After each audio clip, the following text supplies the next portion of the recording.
बालकृष्ण जी और पंडित जी के पास उनके ब्लॉग रीडर का एक नया मेल आया है। मेल में उसने बड़ी इंटरेस्टिंग बातें लिखी, जैसे श्रीमद् भागवत गीता सिर्फ एक रिलीजियस किताब नहीं है, ये मैनेजमेंट भी सिखाती है और पॉलिटिक्स भी। इसे इंडिया के टॉप इंस्टीट्यूट्स के साथ अब्रॉड की बहुत सारी यूनिवर्सिटीज ने भी अपने सिलेबस में रखा है, वगैरह वगैरह। पंडित जी को इन सब बातों को पढ़कर बड़ी खुशी हुई। वे बहुत अच्छे से जानते हैं कि गीता ह्यूमन लाइफ की हर सिचुएशन में एप्लीकेबल है। ये ना सिर्फ हमें रास्ता दिखाती है, बल्कि लाइफ को देखने समझने का सही नजरिया भी देती है। हमारे जो भी रिलेशंस हैं, उनका सही मैनेजमेंट भी गीता सिखाती है। पंडित जी ये सोच ही रहे थे कि उन्हें कुछ दिनों पहले की एक घटना याद आ गई। पंडित जी के पड़ोस में एक बहुत ही अच्छी फैमिली रहती है। रमेश जी उस फैमिली के हेड हैं। फैमिली में उनकी पत्नी है और 2 बच्चे हैं, एक बेटा और एक बेटी। रमेश जी की फैमिली को पंडित जी बहुत सालों से जानते हैं। उन्होंने यहां जब जमीन खरीद कर घर बनाया तब उनके दोनों बच्चे बहुत छोटे थे और पंडित जी के बेटों के साथ उनकी खूब दोस्ती भी थी। रमेश जी की पत्नी और पंडित जी की पत्नी सरला भी टाइम के साथ पक्की सहेलियां बन गई थी। टाइम के साथ बच्चे बड़े होते गए और रमेश जी ने बेटे की शादी करवा दी। इस बात को भी शायद 2 ही साल हुए हैं। उनकी बहू बहुत अच्छे परिवार से है, खूब पढ़ी लिखी लड़की है। इस शादी में पंडित जी और सरला जी ने बिल्कुल ऐसे भाग भाग कर काम किया जैसे उनके अपने बेटे की शादी हो। रमेश जी के कई गेस्ट पंडित जी के घर पर ही ठहरे थे। बहुत खुशी के माहौल में ये शादी हुई थी। दुल्हन आई तो रमेश जी की पत्नी ने पंडित जी और सरला का इंट्रोडक्शन ये कह कर दिया कि ये भी हमारी ही तरह तुम्हारे सास ससुर हैं। कुछ दिनों तक सब अच्छा चलता रहा। नई बहू ने बहुत जल्दी रमेश जी के घर और घर के मेंबर्स को अपना लिया था। उसका नेचर बहुत अच्छा था, हमेशा हंसती हुई नजर आती थी। पंडित जी और सरला इस बात से बहुत खुश थे। फिर एक दिन सरला जी ने पंडित जी को बताया कि उन्होंने शाम को छत पर नई बहू को रोते हुए देखा। पंडित जी ने कहा कि हो सकता है मायके की याद आ रही हो, अभी बेचारी को दिन ही कितने हुए।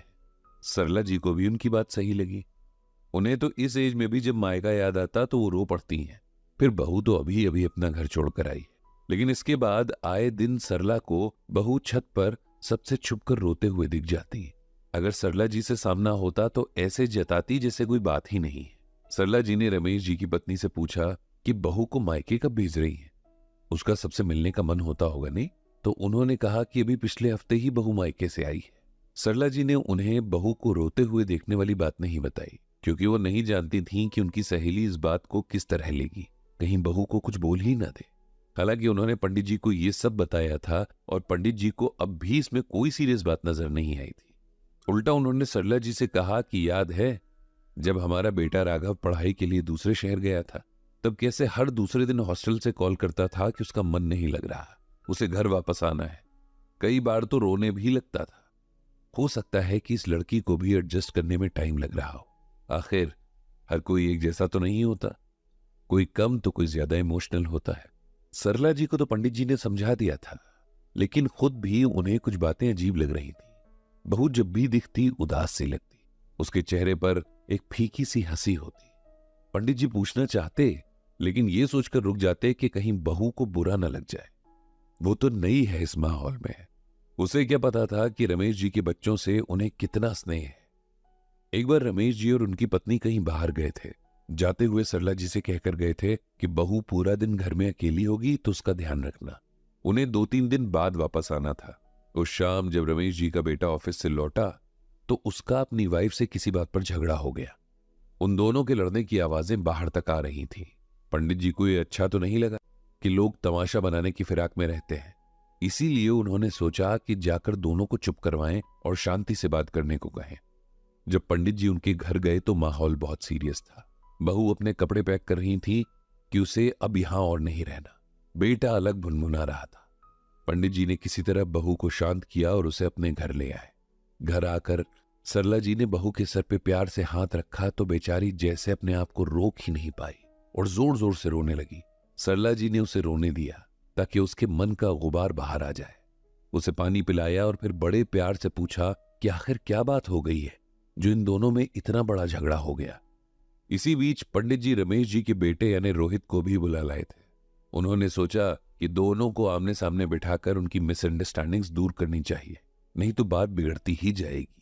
रोहित और दिव्या अब आमने सामने थे। सरला जी ने दिव्या से जब झगड़े की वजह पूछी तो उसने बताया कि रोहित को उसका इतना सिंपल होना पसंद नहीं, वो चाहता है कि वो मॉडर्न लड़कियों की तरह रहे, जॉब करे, उसके साथ ऑफिस की पार्टीज में जाए। लेकिन दिव्या को ये सब पसंद नहीं। वो वेल एजुकेटेड है लेकिन उसको सिंप्लिसिटी के साथ रहना पसंद है। पार्टीज में उसे घबराहट होती है। वो अपने घर पे कोई भी काम शुरू कर सकती है ताकि रोहित को फाइनेंशियली सपोर्ट कर सके, लेकिन उसे बाहर जाकर जॉब करना पसंद नहीं। बस यही बात रोहित समझ नहीं पाता है। आज भी उसने मुझे किसी कुलीग के घर पार्टी में चलने को कहा तो मैंने मना कर दिया, क्योंकि पिछली बार जब वो गई थी तो लोग वहां ड्रिंक कर रहे थे, जिससे दिव्या को घबराहट होने लगी थी। इसीलिए उसने आज जाने से मना कर दिया। तो रोहित अपना आपा खो बैठा। रोहित से पूछा तो उसने भी यही कहा। उसने बताया कि वो दिव्या में वाइफ नहीं, एक दोस्त ढूंढता है जो उसके साथ कदम से कदम मिलाकर चले, लाइफ को उसके साथ एंजॉय करे। लेकिन दिव्या को तो खुद को बदलना ही नहीं है। अब पंडित जी को समझ आ गया था। उन्होंने रोहित और दिव्या को समझाने से पहले श्रीमद् भागवत गीता के श्लोक सुनाया। नास्ति बुद्धिर युक्तस्य न चा युक्तस्य भावना न चा भावयतः शांतिर शांतस्य कुतः सुखम। इसका मतलब है कि जिसने चित्त को यानी अपने मन को वश में नहीं किया, उसकी बुद्धि स्थिर नहीं होती और उसमें भावना भी नहीं होती, तथा भावनाहीन मनुष्य को शांति नहीं मिलती, और शांति रहित मनुष्य को सुख कैसे मिल सकता है। इसे सिंपल वर्ड्स में समझाता हूं। भगवान श्री कृष्ण अर्जुन से कहते हैं कि हमें अपने मन को सबसे पहले कंट्रोल में करना जरूरी है, क्योंकि सब कुछ तो हमारे मन के अनुसार नहीं हो सकता है, और जब मन के अनुसार नहीं होता तब हमें दुख होता है। जिसका मन कंट्रोल में नहीं होता उसकी बुद्धि भी स्थिर यानी एक जगह पर नहीं रहती है, क्योंकि मन ही तो बुद्धि को चलाता है। ऐसे मन में इमोशंस भी सही नहीं होते, और ऐसे इंसान को न शांति मिलती है और न ही सुख। तुम दोनों इस बात को ऐसे समझो कि तुम दोनों के शरीर में दो अलग आत्माएं हैं जिनके अलग अलग संस्कार हैं। ऐसे में एक दूसरे से कुछ भी एक्सपेक्ट करने से पहले यह समझना जरूरी है कि जो आत्मा इतने समय से हमसे अलग संस्कारों के साथ है, उसे अपने हिसाब से एकदम से नहीं ढाल सकते। इसीलिए हमें एक दूसरे को रिस्पेक्ट देते हुए ये बात समझनी चाहिए। अपने मन को एक्सपेक्टेशंस के मामले में अपने कंट्रोल में रखना चाहिए। एक दूसरे के प्रति अपनी इमोशंस में भी ये एक्सेप्टेंस होनी चाहिए। ऐसा होने से हमारा मन शांत रहेगा और जीवन में सुख होगा। इसीलिए सबसे पहले एक दूसरे को एक्सेप्ट करो। एकदम से एक्सपेक्टेशंस का बोझ मत ला दो और ना ही बदलने की कोशिश करो। धीरे धीरे एक दूसरे के संस्कारों को समझने लगेंगे तो चीजें और भी आसान होती जाएंगी। ये सुनने के बाद रोहित और दिव्या थोड़ा शांत हुए। पंडित जी ने उन्हें और भी बहुत सारी बातें समझाकर वापस भेजा और मन ही मन भगवान श्री कृष्ण से उन दोनों को समझ देने की प्रार्थना की।